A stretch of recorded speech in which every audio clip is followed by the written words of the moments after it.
The American dream is dead. They say a wall is medieval. Well, so is a wheel. I see the disinfectant by injection inside, almost a cleaning.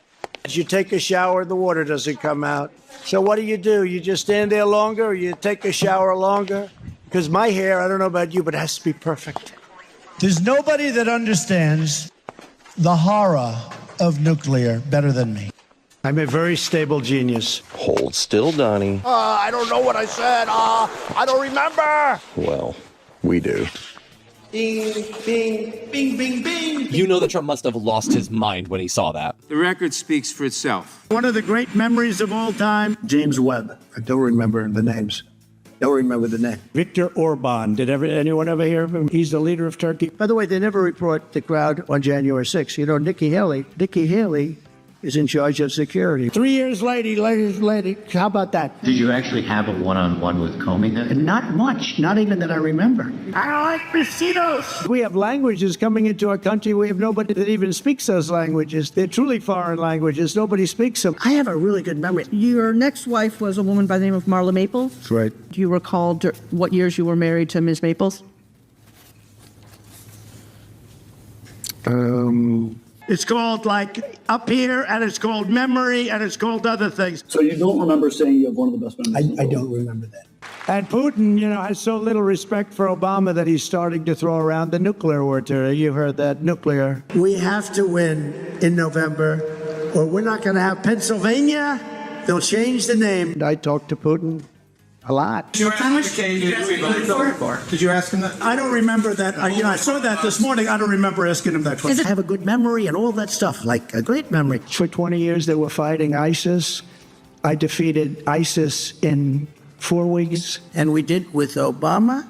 We won an election that everyone said couldn't be won. I'm not cognitively. And you know what? When I am, you're going to know it. You're going to be the first people.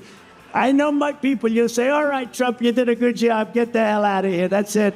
That is a man who is incapable of avoiding criminal liability, a man who is wholly unfit for office, and a man who, at the very least, ought to think twice before accusing others of cognitive decline. Many of them were murderers and drug lords and thieves and people from prisons from all over the world. And they were people from mental institutions, insane asylums. They were taking their mentally insane, and they were dumping them into our country.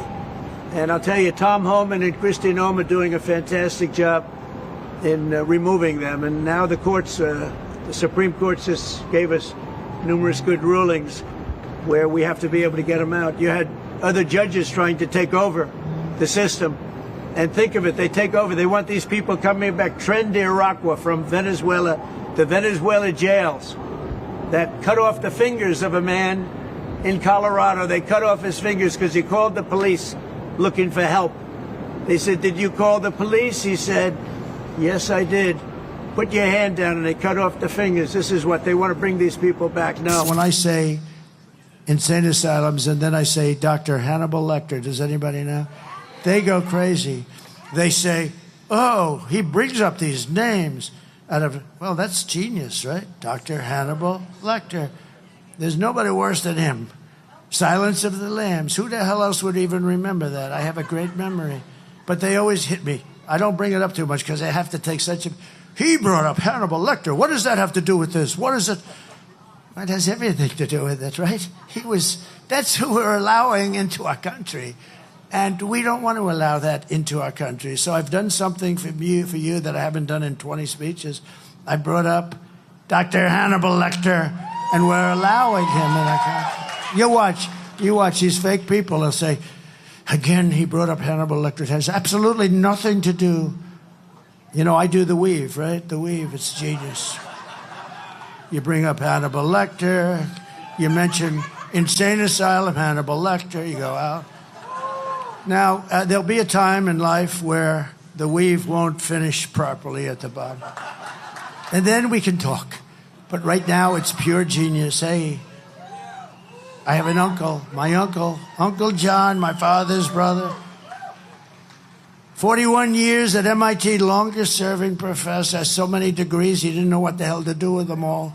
in the most complicated. I understand a lot of this stuff. You know, I believe in that. Like, I mean, Jack Nicklaus is not going to produce a bad golfer, right? You know, that's the way it works. You know, Donald Trump, he just sits up there and he's like, the immigrants, they're sending the people from insane asylums over into the United States, when Donald Trump is the one who needs to be in an insane asylum, especially now.